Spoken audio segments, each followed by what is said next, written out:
Director Sukumar national అయితే తన కూతురు సుకృతి వేణి మాత్రం ఇంటర్నేషనల్ అనే విధంగా ఇప్పుడు చాలా మంది కూడా అనుకుంటున్నారు. ఎందుకంటే తన సినిమాలో ఆ విధంగా నటించిందని. అయితే తను ఫస్ట్ నటించిన మూవీ వచ్చేసి గాంధీ తాత చెట్టు. అయితే ఈ సినిమాకి సంబంధించి పద్మ మల్లతి ఈమెయితే దానికి డైరెక్షన్ వహించారనమాట. మైత్రి మూవీ మేకర్స్ సంబంధించి అందులో ఉన్న ఇద్దరు వ్యక్తులు అయితే దీనికి వాళ్ళు ప్రొడ్యూస్ చేశారు. ఇక ఈ సినిమాలో ఏంటంటే తను ప్రధాన పాత్ర పోషించింది అనమాట. ఇది ఈ జనరేషన్ పిల్లలకి అసలు ఎలా ఉండాలి, స్కూళ్ళల్లో ఎలా వ్యవహరించాలి, పెద్దవాళ్ళతో ఎలా వ్యవహరించాలి, ఏదైనా సమస్య వచ్చినప్పుడు మీరు ఎలా రియాక్ట్ అవ్వాలి, ఏంటి వీటన్నిటి గురించి కూడా అందులో క్లియర్ కట్గా మెన్షన్ చేశారు. ఇప్పుడు January 24 నుంచి తెలుగులో మనకి అవైలబుల్లో ఉండబోతుంది. అయితే ఈ సినిమాకి సంబంధించి మెయిన్ ఏంటంటే మీరు అన్నది ఆయన నేషనల్ అయితే తను ఇంటర్నేషనల్ అన్నారు కదా, ఒక్క అవార్డు కాదు 2 అవార్డులు కాదు, అలా 10ల సంఖ్యలలో అవార్డులు సంపాదించుకుంది. ఏ ఫిలిం ఫేర్ ఫెస్టివల్ ఉన్నా, ఏ ఫిలిం అవార్డ్స్ ఉన్నా, జాతీయ అయినా అంతర్జాతీయ అయినా ఖచ్చితంగా ఈ సినిమాకి గుర్తింపు అయితే ఉంటుంది.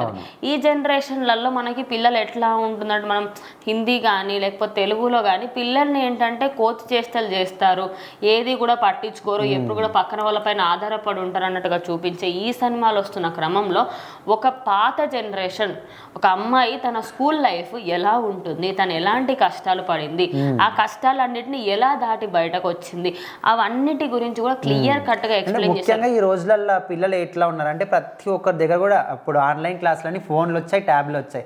సో అవి ఎప్పుడైతే వచ్చాయి అప్పటి నుంచి ఇంకా పాడైపోయారు పిల్లలందరూ కూడా. ప్రతిదీ సోషల్ మీడియా అని, ఇప్పుడు ప్రతి ఒక్క చిన్న పిల్లాడికి కూడా ఇన్స్టాగ్రామ్ అంటున్నారు, రీల్స్ అంటున్నారు, ఇట్లా పాడైపోతున్నారు.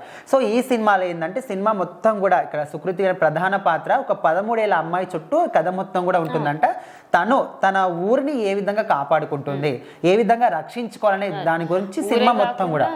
అంటే ఇప్పుడు మనది మనమే చూసుకోలేని పరిస్థితుల్లో ఉంది. ఎట్లా అంటే ఇప్పుడు నాకనే అనుకోండి, ఫ్యూచర్లో నాకు కాకపోయినా నా ఫ్రెండ్ పిల్లల్ని ఇప్పుడు చూస్తూ ఉంటా, వాళ్ళకి ఎట్లా అంటే నువ్వు ఫుడ్ తినాలంటే ఒక ఫోన్ ఇవ్వాలి, లేకపోతే ట్యాబ్లెట్ ఇవ్వాలి, ఏదోటి ఇవ్వాలి, ఇలా చాలా ఇట్లా గ్యాడ్జెట్స్కి చాలా అలవాటైన క్రమంలో ఏదైనా ఒక సమస్య వస్తే వాళ్ళ మీదే చేసుకోలేరు. అలాంటిది ఒక 13 సంవత్సరాల ఒక అమ్మాయి చిన్న పాప ఊరు మొత్తాన్ని ఎలా కాపాడుతుంది అంటే అంత నాలెడ్జ్ ఆ అమ్మాయికి ఎక్కడి నుంచి వచ్చింది ఏంటి అది అంతా తెలుసుకోవాలంటే సినిమా January 24th అయితే వస్తుంది. ఖచ్చితంగా మీరైతే వెళ్ళి చూడాలని నేనైతే కోరుకుంటున్నాను. అందుకోసమనే సుకుమార్ నేషనల్ అయితే తన కూతురు మాత్రం ఇంటర్నేషనల్ అనే విధంగా చాలా మంది కూడా అనుకుంటున్నారు.